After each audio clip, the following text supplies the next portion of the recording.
You're listening to Healthcare Now Radio. Stand by for This Just In, the latest in healthcare innovation and technology trends with your HIT advisor, Justin Barnes.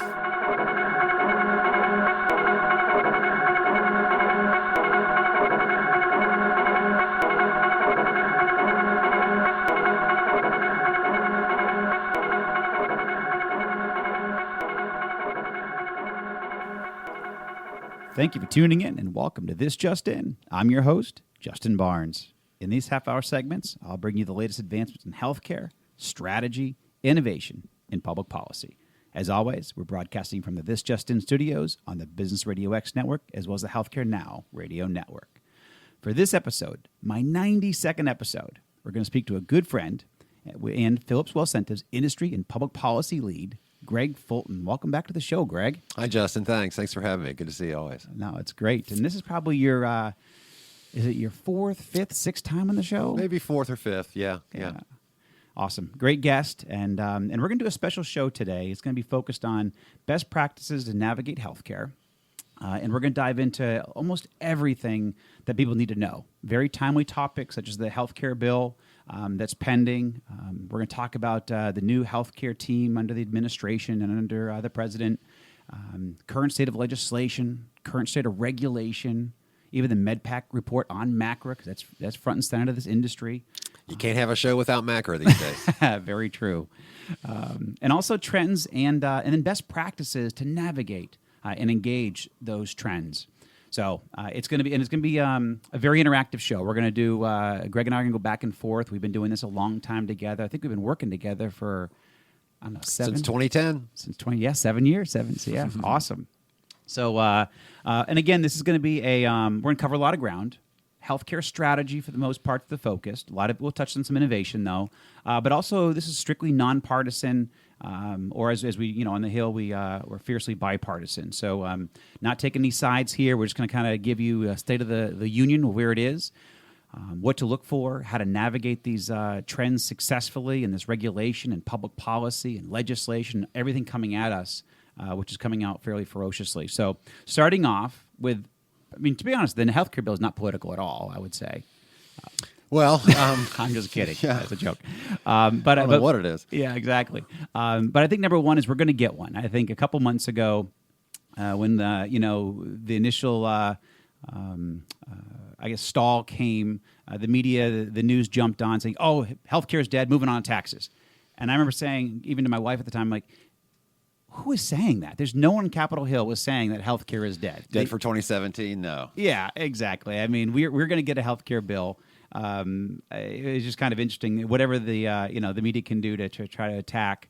But we're going to get a healthcare bill. By the time you hear this episode, we may have a healthcare bill. We might. But we're going to get one. I guess my prediction over the last month or month and a half has been 40% chance to get it by August. The only reason we wouldn't get it by August, I think, or September or by October is because the number of days in session, right. It is limited. There are a lot of breaks scheduled, a lot of recesses scheduled. So just logistically, and by the rules of the Senate, the rules of the House, the rules that legislation has to follow, we may not get a bill just because of that aspect. Not necessarily because we can't iron out all the details or agree. That's a piece of it. But I think the odds that I've put out there in handicap, 40% chance getting a bill by August, 60% by October, and 90% by the end of the year. So we're going to get a bill. And again, by the time you hear this show, you very well may have a bill. Yeah, and in terms of timing, I think it's worth saying that as we speak today, we do have government funding through the fall. So That's good news, too. Kind of paves the way or opens up some doors to take another look back at healthcare. It certainly does. So I think one thing we're going to touch on, let's start off with, go right to the team, I think, a little bit before we talk about some of the specific components. You got the new first of all, Dr. Tom Price, orthopedic surgeon from Atlanta. I've been fortunate to have worked with Tom for now about, I guess, I've known him for 17 years, but worked with him for a lot over the years. I think he's going to be good for healthcare overall. I think he's going to be very good for care providers, not just doctors, but nurses. He understands what they do on a daily basis. He knows how to help run a practice. He's part of Resurgent Orthopedics, a very successful orthopedic practice, not just here in Atlanta, but even nationally. It's a very well-run organization. Yeah, longtime member of the Doctors Caucus in the House. Yeah, a lot of experience. So I think from an experience standpoint, someone who's been in the trenches, knows how to create legislation, move regulation around, navigate regulation. I think he's very well versed. And again, he's going to be very good, I think, for the industry, even around looking at program reporting. There's a lot of changes that we're going to have, I still think, to creating better programs, either, easier for doctors to navigate, easier reporting. I think and we've already sort of see that in some of the regulation. And we'll dive into that here. In a moment, but Tom Price, starting with Tom Price, Dr. Price, then you got the new administrator, CMS administrator, Seema Verma. She's been advisor to several Medicaid programs, has more experience, handling Medicaid than anybody else in the history of CMS at the top. So she's got amazing experience. So I think you're going to see some big transformations. And actually, I've got to go speak to a trade group tomorrow. That I'm going to have to dive into some of those Medicaid changes. So it's going to be interesting to foreshadow what she's going to do. But I think we're going to see some good movement there. Yeah, I think a good pick out of her. And speaking of Dr. Price, I thought what the industry has found very interesting, certainly you and I have, we've talked about it, the creation of a new HHS Deputy Director for Health IT. That's a new position created in March by Dr. Price. Yep. And at the time, people wondered if maybe that would foretell any future for ONC. There was some speculation, will ONC get funded? How will ONC go forward? So that happened in March, and former Louisiana Rep. John Fleming, himself a doctor, also part of the GOP Dr. Caucus, Freedom Caucus, stepped into that position. And I think that's very interesting, certainly by creating a new position. If you look back at his record, look some of what he did in Congress, he also supported the meaningful use stage 3 delay, and that's certainly on the table. Dr. Price is being urged to do that. He also did vote for MACRA. A lot of people voted for MACRA. Everybody voted for MACRA, and you can't blame them. The legislation, stopped SGR, but there's a difference between the legislation and then you have the regulation. Where the complications come in and the program aspects that some people don't like to say are too complicated. But he did vote for MACRA, although he is on record saying now that the regulation and the program setup is a little bit too complicated. So interesting to see what might come of that. As we know, MACRA will be in for annual rulemaking as we go forward. Yeah, and it would be no matter what. Every year you take a look at MACRA, you want to evolve it, you want to see what's working, what's not working. But also one thing everybody needs to keep in mind, I don't know if the regulation was a failure in any way. It was, you're always going to evolve, and people also, the new administration want to put their own stamp on it. So, that's just a natural evolution to the way regulation and policy gets implemented, and that's just the nature of what we deal with. But overall, I think we're both. I'm very supportive of MACRA. I think getting out of the gate, they've done a very good job. The administration, creating a baseline. All policy gets, not all, but most policy gets reviewed on an annual basis, certainly on the regulatory side. And you can get edits, you can get new rulemaking, you can get clarifications, you can get corrections, because you want to make it better. Yeah, and you said it best yourself. Let's see what Dr. Price does with MACRA, given his background and given his clinical experience. What will happen to payment reform and some of the models in there? How will that go forward? Because the idea is to get more payment models into the APM side going forward. Let's see how those turn out with his stamp on. Oh, good point. And then also we have another great person, Dr. Don Rucker. Don's been in the industry for a long time, the chief medical officer for Siemens. As you've referenced in some of our pre-work here, ONC Policy Committee. But Dr. Rucker. And he is your new ONC director. ONC. The new ONC chief. He's very smart. I've worked with Don back in the EHR Association days. Great standards on the policy side as well. So I think having the experience, he's an ER doc. He's got hands-on experience, not only practicing medicine, but also with technology, innovation, standards, interoperability, things that we need to really keep a close eye on as we evolve healthcare. ONC just put out a new RFI looking for measure standards in MACRA, things like that. So you're seeing some cohesiveness around that. ONC has got some new oversight regulation on certification. We'll talk a little bit about certification this year. He's a lot like you, Justin. He is on record curious or decrying how much regulation can stifle innovation. That's the Justin Barnes playbook. For goodness sake, he's right there. And he also has in the past talked about the time frame, how soon can a regulation be implemented, to give developers time to develop and then clinicians time to really understand and utilize. And that's usually 16 to 18 months is what developers and clinicians, they want. I mean, everybody thinks way in advance. We play in way in advance. And we just got to make sure that regulation allows us that innovation sector and zone to make the very best. I mean, changes and updates to our products, and certainly regulation has a very important aspect in point. However, so does innovation, and I think that's always the healthy balance. So that brings me up to one point before we kind of go into our next big sector or section of this discussion. Are the power centers to watch and engage? I think because it's very important to educate Congress. And also even your state legislatures. So I say, you've got one House member in Congress, you've got 2 U.S. senators, you've got 1 state rep and 1 state senator. So you got 5 people that you've really got to keep educated on your day in a life. It's very important because they got to hear from you. I promise you, they're voting in the state House, the state Senate, the U.S. House, the U.S. Senate. They listen to your vote. So you've got Senate. So in the U.S. Or Congress side, you've got the Senate Finance Committee. You've got the Senate Help Committee. Those are 2 committees alone. Everybody's got to focus. So just in the Senate Finance, Senate Help, and the House side, you got Ways and Means, and you got Energy and Commerce. Just those 4 committees will cover a lot of ground, allow you to focus. And if you have a member of Congress that's in your city or in your state, you represents you on the state side or you on the congressional side, district side, then and they're on Ways and Means or Energy and Commerce or Senate Help or Senate Finance, then I highly recommend you engage, you educate them.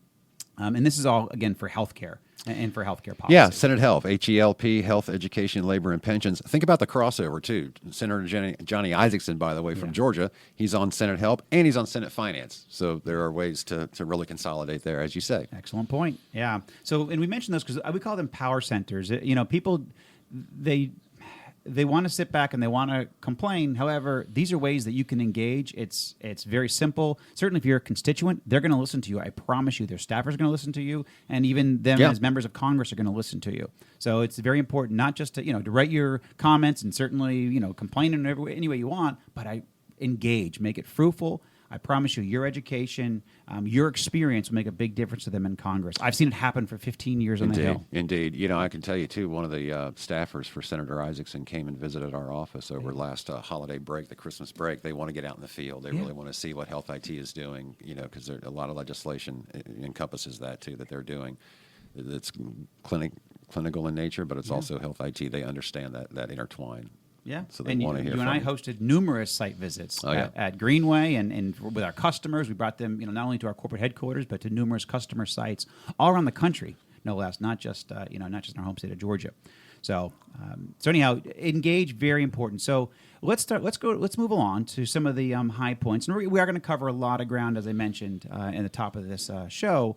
But let's move on to legislation. So what do you like out there, or what do you think from a healthcare strategy and innovation perspective we should keep an eye on, Greg? The biggest piece of legislation that I've been following, and you just said it, Senate Help Committee, there's a bipartisan Senate bill that's been reintroduced into the Senate, and these are Senators Isakson, Hatch, Wyden, and Warner. Again, bipartisan in nature. It's called the Chronic Care Act. It was introduced last session. It's been reintroduced now. Really what it wants to do is really focus on preventive medicine, obviously, chronic care, medicine, things like that. But what's particularly interesting about it is it really leverages existing ACOs, CMS ACOs, that are within the macro program. So there's a lot of crossover there if you're in an ACO, in a NextGen, something like that. Next Generation ACO has a lot of waivers for telehealth. This bill would very much expand telehealth coverage and waivers for that, outside of what you even have in that sort of ACO structure. It's got a lot of end-stage renal disease waivers to it and expansions and benefits. I think it's a really interesting bill that really gets to the heart of preventive care, chronic care. sort of like the chronic care management fee that you're seeing in the physician fee schedule that launched a few years ago. Yeah. Really an expansion of that, and I think that's a smart way to look at value-based care. There's a lot of buzz now around social determinants of health, trying to figure that into your value-based care, into your patient data bill. I think this bill will do a lot of things, and by its very nature, very much out of the Senate, very much bipartisan. I think it's got a great chance to move forward. And the reintroduction, I think, is going in for a markup and a hearing about mid-May. So the fact that it's going in for a markup, as you know, knowing the way the gears work there, is a positive sign for it. Yep, and having the bipartisan support, telehealth, virtual care, it's going to be healthcare moving forward. And it's so critical, and we've got to begin taking those big steps in this area. So I'm happy to see the reintroduction. I'm happy to see the bipartisan support. I'm happy to see it on the markup schedule. So, fantastic. And I think you and I talked off air, and I don't think there's anything else that's pressing on the legislative side, at least right now, because we have a lot going on the regulation side and some of the pieces. Yeah. That's the biggest thing that I'm really watching over on the legislative side.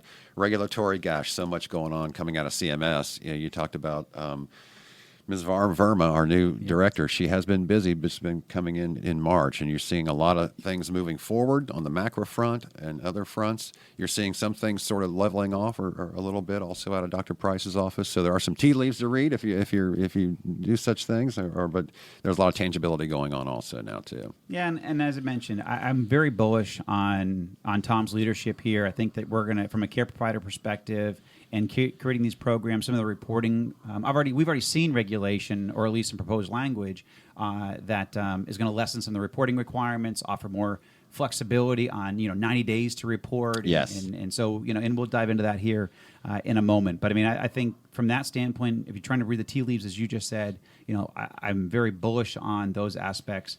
Bundled payments is something that I think I've heard, and Tom, Dr. Price has showed not as much support for bundled payments. Mandatory bundled payments. Mandatory. No. Yes, exactly.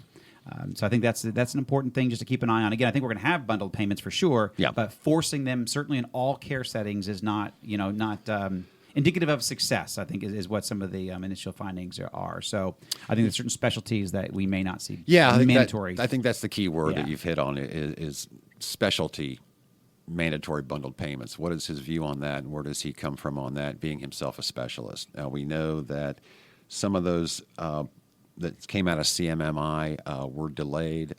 They were delayed from July to October, so we'll see. Part of that delay was technical. New administration, they had a freeze of all new regulations, a 90-day freeze. Yep. So this got caught up in that. So maybe not to over-speculate on what it means. There was just some nuts and bolts there. But I think that is an area we're going to have to wait and see, and how that, again, works into the macro legislation, and what kind of payment reform is going to come out of the new HHS. They're certainly within their purview to look at bundled payments and put their own stamp on them, as you say. Yep. So the CMS RFI on MIPS quality measures and improvement activities is out? Yeah, here's another tangible example of how macro will move forward. It's no shock to you and I to hear people say, gosh, what's going to happen to macro? Is it going to exist? Is it going to go forward? It's going to exist. You see a lot of headlines. You see a lot of speculation. There's so much tangibility that it will go forward. I think you can sort of put its death knell to bed. Again, it's just going to be a matter of what it looks like and how it gets tweaked in rulemaking and what sort of payment reforms go into it. So, yes, CMS very recently put out an RFI saying, hey, to the clinical world, vendors as well, come to us and tell us what quality measures you would like to see in that quality MIPS pillar, scoring pillar. Nothing shocking about that. There was language in the macro legislation to do so. It's just good to see that come out, looking for that sort of input. You said it yourself near the top of the show to get involved. Here's an opportunity. Go to CMS. These are the quality measures you should be tracking. That's right. These are the improvement activities that should be a part of it. That RFI is out there. Yeah, us as an organization, say you run a hospital or a practice, large practice, whatever, and even small practice. Tell them what you're tracking today. Tell them where you're seeing success. Those kind of best practices. That's and I promise you, CMS, ONC, HHS, they read every comment that's submitted. They do. They really do. I promise you that. They really do. And even if you're in a hospital or you're an entity, even though technically entities are not subject to macro, still, what hospital is not full of affiliated or owned doctors who are very engaged, very required to do macro? Yes, so yes. there's that also. Very true. CMS moving forward with Track 1 and CPC Plus around round 2 for macro in 2018. Yeah, some real tangibility there. And I think that right around the time period when some of these bundled payments were delayed, at that same time, CMS came out with an official webinar saying, okay, we are going to move forward with CMS ACO Track 1 Plus. Yeah. And that's tangible into the 2018 reporting year for macro. So that's a good thing if you want to take on risk, but less risk that you're seeing in Track 2, Track 3. Yeah. This is if provided you want to move maybe from the MIPS reporting pillar over to advanced alternative payment models. That's where your bonus payments lie. I think under this administration, we're still seeing that bit of a push to try and push providers into an advanced alternative payment model or an APM. Yeah. We shall see how much of a push that really is, though, unless MIPS kind of gets dismantled. We might see that go away in terms of the details, the reporting, the scoring, the sort of the formulaic nature of MIPS, not the programs or not the structures, but just how you get from A to B. Well, and I know there's going to be more pressure. At least this was, we'll see if there's any changes, but from what I know from sitting with the previous administration, and even as of late, they want to move everybody into APMs. Mm-hmm. MIPS is just a stepping stone to get to APMs, alternative payment models. They want to get there as fast as possible. MIPS is just a glide path, but obviously you can go right into the APMs. You can. Or you can go the MIPS route. And obviously most people, 67% or so, are going to go the MIPS route first. Yep. However, the goal is to get everybody to advanced alternative payment models. Track 1 Plus Track 1 Plus being a new route, to get there. CPC Plus launched a year ago, April a year ago, as a primary care management, pop health management model. Out of CMS, also was immediately placed into that APM track for MACRA. So what has happened here is CMS has said, okay, we're going to do round 2 of CPC Plus.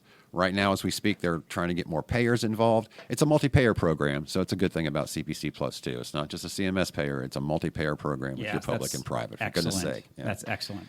So they're going to go ahead with a round 2 on that. If things go like they should time-wise, it should be this summer where they will go back out to providers and say, okay, if you want to sign up for CPC Plus round 2, you can as a provider. Still primary care right now. Yep. So, but let's move right along on some other regulatory changes. Obviously, the 2015 edition of certified EHR testing is seasons. Oh, yes, sir. This is certification season. If you're a provider and you're using Health IT, it's time to start maybe checking in with them and see what their plans are for certification. Right now, you have to have the 2015 edition by January 1st, 2018. And we're inching toward halfway through the year. I wanted to also let your listeners know or folks know that, you go through those private contracted ONC ACBs with ONC to get your certification. One of those entities has dropped out of certification and is no longer doing it. That leaves 2 right now. So if you're looking to get certified, be aware of that, sort of get in line. ICSA. Yeah, ICSA Labs. Is no longer an ONC ACB. Drummond is still there. Infogard is still there, but that's just 2. So get in line if you need to get certified. We lost CCHIT a couple years ago. Now we've lost ICSA Labs. And so, the voluntary CCHIT that you helped form paved the way for certification that we have now. Another necessary, not a necessary evil, but a necessary thing to have, for the playing field now. Yep. So just 2 left. So go out and get certified or check with your Health IT vendor to see if they're getting certified.